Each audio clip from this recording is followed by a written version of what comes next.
So, Alpha Blondy. You definitely know the music, right? But what about the story behind the music? We're gonna go way back to the very beginning to figure out how this kid from a little village in Côte d'Ivoire grew up to become this massive global voice for change. And trust me, this is more than just a biography. It's the story of a rebel with a holy voice. Okay, so let's set the scene. Part 1. This is all about a boy with a storm just raging in his chest. You know the type. Someone who seemed like he was born to shake things up from day one. I want you to picture this for a second. A place where music isn't just something you put on. It's literally in the air you breathe. It just hums with rhythm. Well, that's Dimbokro, Côte d'Ivoire, back in 1953. And right into the middle of this non-stop rhythm, a little boy named Seydou Kone is born. Now, to really get who Alpha Blondy is, you've got to understand that he was basically caught between two completely different worlds. And these two worlds were pretty much at war inside of him, right from the get-go. So, on one hand, you had his grandmother's village.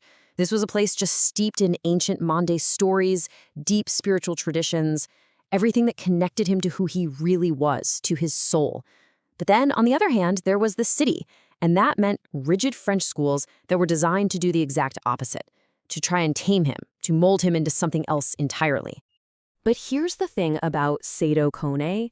He was not the kind of kid you could tame. No way. He was more like a force of nature, just this whirlwind of pure energy and defiance. I mean, think about it. People told him to be quiet. He got loud.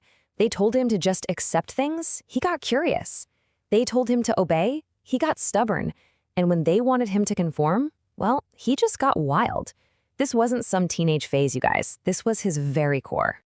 So, a spirit like that, who could possibly understand it? I mean, in a world that wants everyone to fall in line, a kid like this is usually just seen as a problem. But there was one person who looked at him and didn't see a problem at all. She saw a prophecy. It was his grandmother. See, she didn't try to shut him down. She actually listened.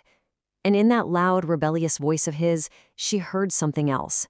She heard a beat, a rhythm. She told him, "Your mouth, it's a drum." And then she said something that would change everything. The prophecy. Your voice will shake the world. Wow. I mean, with just a few words, she did more than just give him permission to be himself. She basically handed him his life's mission. So here he is, right? A kid armed with a prophecy from his grandma and a heart full of rebellion. It's no surprise he found his own path. And that path, well, it was paved with music. Definitely not with rules. At school, he was, let's be honest, a total rebel. His teachers are assigning essays, and what's he doing? He's writing songs. They're trying to teach him arithmetic, and he's over here studying the gospel of Bob Marley. His real education was happening, but it sure wasn't in any classroom. And for him, reggae wasn't just music you hear with your ears. He felt it deep down. It was a sound that spoke directly to his soul, a rhythm that was basically the soundtrack to his own rebellious heart. He felt this connection before he even knew where Jamaica was on a map. So you take that rebellious spirit, you add in his grandmother's prophecy, and you mix it with this deep, soul-level love for reggae, and all of it, every single piece, it all came together to form one single, powerful dream. And that dream wasn't just about becoming a famous musician. No, it was way bigger than that. It was about making a real difference. It was about using that voice, that drum, to speak the truth, even when, and especially when, that truth was dangerous. So, think about that. How does a boy with a prophecy in his pocket and a dangerous dream in his heart actually go on to become a global icon? How does he turn that dream into a full-blown revolution? Well, that's what we're getting into next.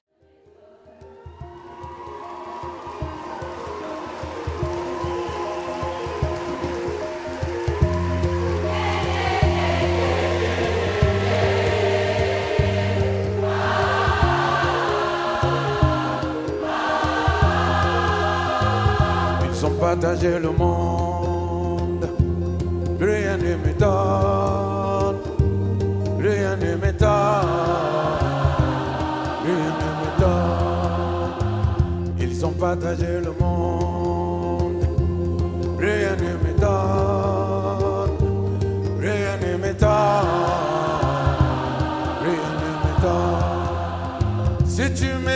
la Tchétchénie, moi je te laisse l'Arménie. Si tu me laisses l'Afghanistan, moi je te laisse le Pakistan. Si tu ne quittes pas Haïti, moi je t'embarque pour Bangui. Si tu m'aides à bombarder l'Irak, moi je t'arrange le Kurdistan. Ils ont partagé le monde, rien ne m'étonne, rien ne m'étonne, rien ne m'étonne. Ils ont partagé le monde, aïe aïe aïe, rien ne m'étonne, rien ne m'étonne. Diving into the incredible story of a musician whose exile was supposed to break him, but instead, it created an absolute legend. So that's really the big question here, isn't it? We're going to see exactly how a young man's forced journey into the unknown, a punishment really, became the very thing that forged his destiny and gave him a voice that would echo all around the world. All right, let's start in Côte d'Ivoire. I want you to meet a teenager named Seydou. He's got this rebellious spirit that's constantly getting him into trouble at school. After way too many fights with teachers, his family decides they need a drastic solution to discipline him, so they send him all the way to New York City. And here's the beautiful, ironic twist. The move that was designed to break his spirit, well, it did the exact opposite. America didn't break Seydou. Nope, it woke him up. I mean, can you just picture it? Stepping into New York City like that. It wasn't just a place, it was an absolute sensory overload. You've got hip-hop blasting from boom boxes on the corner, you hear the powerful chants of street protests, you see the nonstop glow of neon signs, and everywhere this incredible chorus of voices from immigrants all over the globe. All of it just blended together into what you could only call a chaotic orchestra. And for Seydou, this was the most amazing sound he had ever heard. He felt completely and totally alive. So he just dove in head first. He started studying English, he's writing his own music, and he's spending his nights soaking up the reggae scene in these smoky downtown bars. And it's right there, in one of those bars, that the story takes a massive turn. After a small gig, a chance encounter, just one simple conversation, is about to put him on a path that he never, ever could have seen coming. A Jamaican musician says these words to him. Just stop and think about the weight of that for a second. It's more than just a nice compliment, right? It's like he's seeing right into his soul. He's giving him permission to be both things at once, totally rooted in his African identity, but with an energy and a message that was meant for the entire planet. That one sentence, that was it. It was like a lightning bolt, a moment of absolute clarity. Seydou knew, right then and there, that he needed to become someone new, someone who could carry that mission. And so he creates this new identity, Alpha Blondy. But this is so much more than a stage name. It's a declaration of who he is. Alpha, for strength, for being a leader. And Blondie, which is kind of a play on the word bandit, for that defiant, golden spirit that was in him all along. This new identity, it came with a much sharper purpose. He started to see things differently. For him, music was no longer just entertainment. No, it was a tool. It was a force. Music, he understood, was a weapon. So when he finally gets back to Côte d'Ivoire, he is not the same rebellious kid they sent away. He returns as a man with a new name, a clear vision, and an arsenal of lyrics, rhythm, and truth. He was ready to fight for what he believed in. And that kind of leaves us with this really powerful question to think about. Alpha Blondy's whole story shows us how a challenge that was supposed to destroy him was actually transformed into his greatest strength. It really makes you wonder, doesn't it? What challenges in our own lives are just waiting to unlock our true purpose? We want peace in Liberia, peace in Moravia. We want peace in Liberia, peace in Moravia. Say Babylon shall not rise again. Say Babylon shall not rise again. And Babylon shall not stand again. Say Babylon shall not stand again. 'Cause every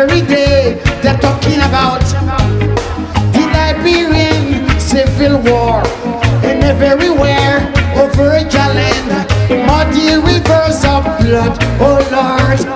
No matter who wins, Liberia is crying. No matter who loses, Liberia still crying. No matter who's right, they got to stop the fight. No matter who's wrong, the devil's still strong.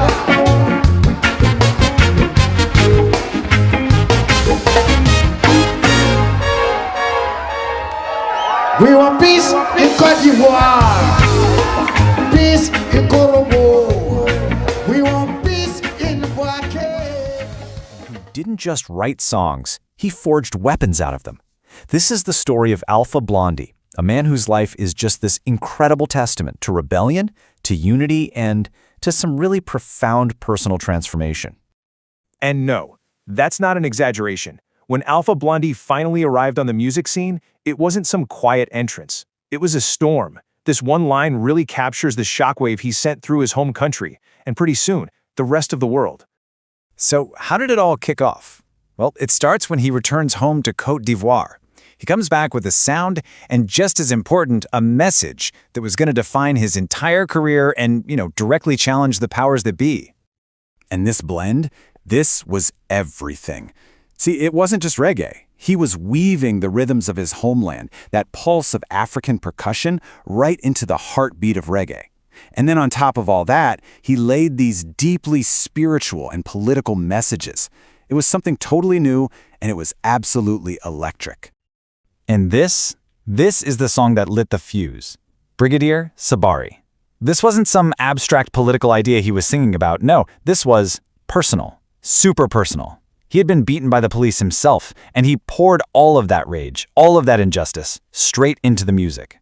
It was a direct, unflinching accusation. A song like that doesn't just get a little radio play and then fade away. No way. It basically drew a line in the sand, and it forced the whole country to pick a side. And the divide was, well, it was stark. On one side, you have the authorities completely freaking out.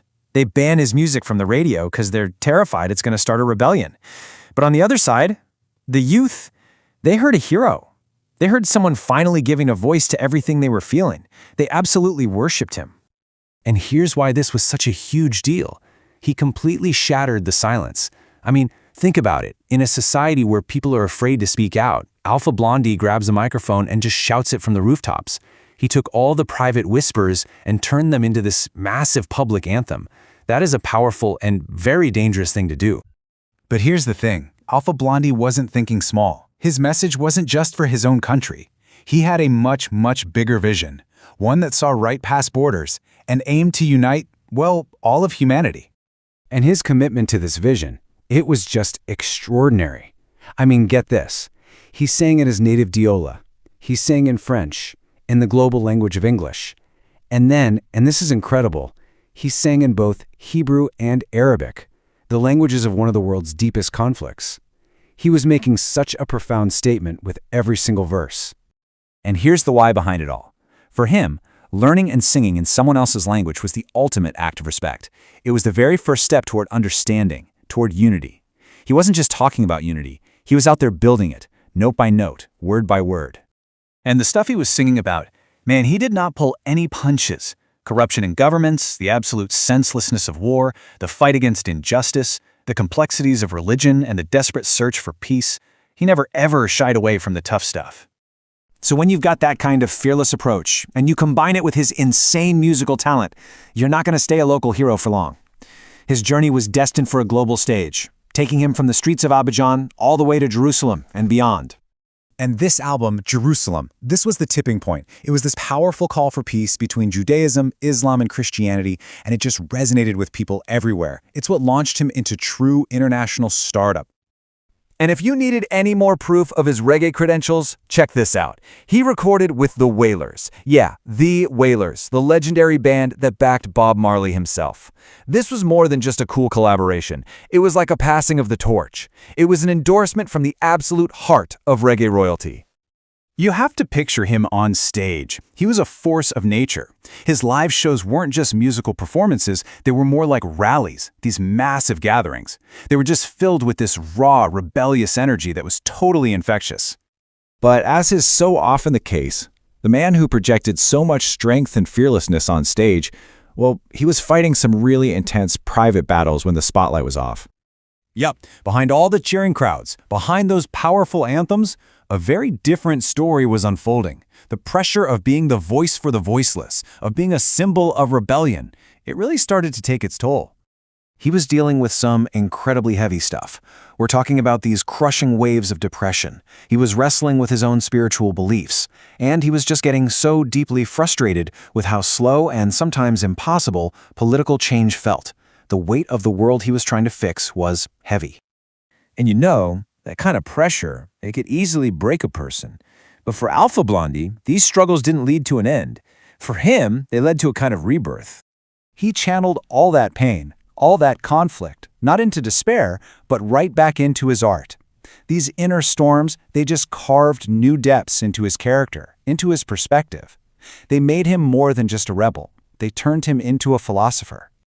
And you can actually hear this in his later work. The sound gets heavier, the lyrics get wiser. His songs started to take on this prophetic quality, like he was seeing the world with a new, hard-won clarity. He wasn't just reporting on the world's struggles anymore, he was sharing the wisdom he'd gained from his own. Alpha Blondy's story really forces us to ask this question, doesn't it? His life shows that the price is high. It can cost you your peace, your safety, your mental health. But it also shows what you can gain. A voice that can shake a nation, a message that can unite the world, and a legacy that proves music might just be the most powerful weapon of all.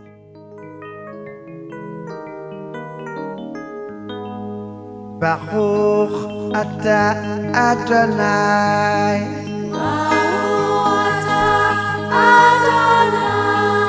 Baruch Abba Yerushalayim.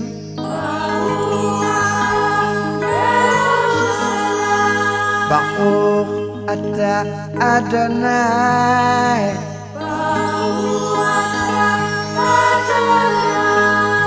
Baruch Abba Yerushalayim.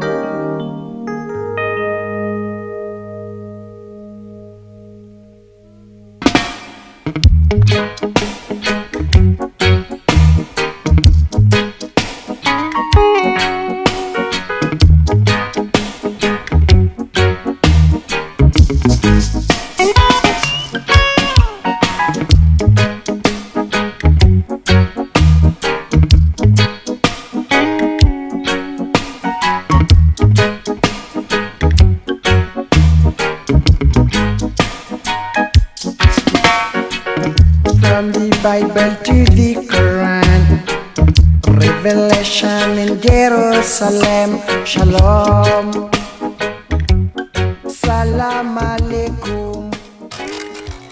This is the story of Alpha Blondy. Over the years, he's earned a lot of nicknames, but there's one that just stands out, the Lion of Africa. I mean, just think about that for a second.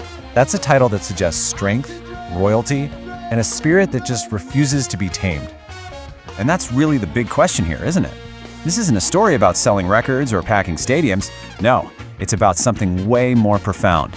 How does one person with just a guitar and a microphone become a genuine force of nature? To really understand the lion, you have to understand the world he was born into. See, this story doesn't start on a stage, it starts on a battlefield. So, picture this, it's the early 2000s. Alpha Blondy's home country, Côte d'Ivoire, is literally tearing itself apart. The whole social fabric is just shredding, and the sound of conflict is drowning out everything else. It was a truly desperate time. Now, in a crisis like this, what do most artists do? Let's be honest, they stay silent. It's safer that way, right? It protects your career. But Alpha Blondy, well, he made a very different choice, a much more dangerous one. And this, right here, is where the legend really starts to take shape. Because he didn't just tweet his support from some safe distance. No, he walked directly into the fire. His response wasn't random. It was deliberate. He literally marched right into the conflict zones. He set up concerts and performed with the sound of war in the background, and this is so critical, he called out both sides. He refused to pick one. His only side was peace. And you know what that does? It makes you an enemy to everyone who benefits from war. I mean, can you even imagine that? Standing on some makeshift stage, holding a guitar, singing about peace while you can actually hear bullets flying in the distance. That's not just activism anymore. That is an act of just radical, almost unbelievable bravery.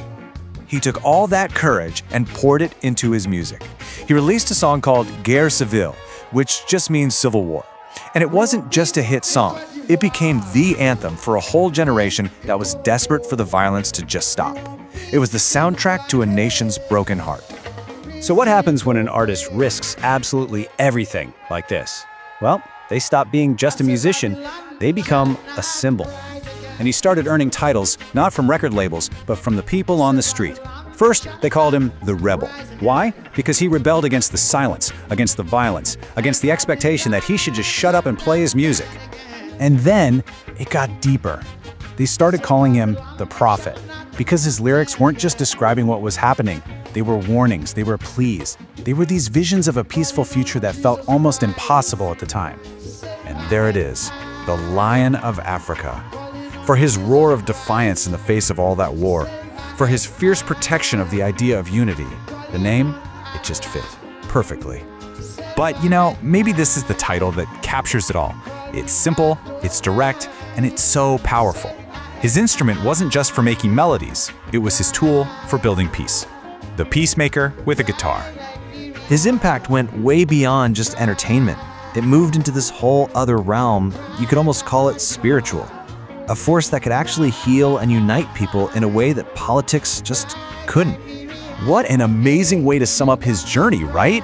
He started as this young artist with a storm inside him, and he grew into a global figure who learned how to channel that storm into a massive force for good, shouldering the hopes and the pains of his people, and eventually of many nations. So we end up right back where we started, but now we have a much deeper understanding. The story of Alpha Blondy, it shows us that it's not just about talent or fame. It's about courage, it's about conviction, and it's about being willing to stand up when everyone else is sitting down.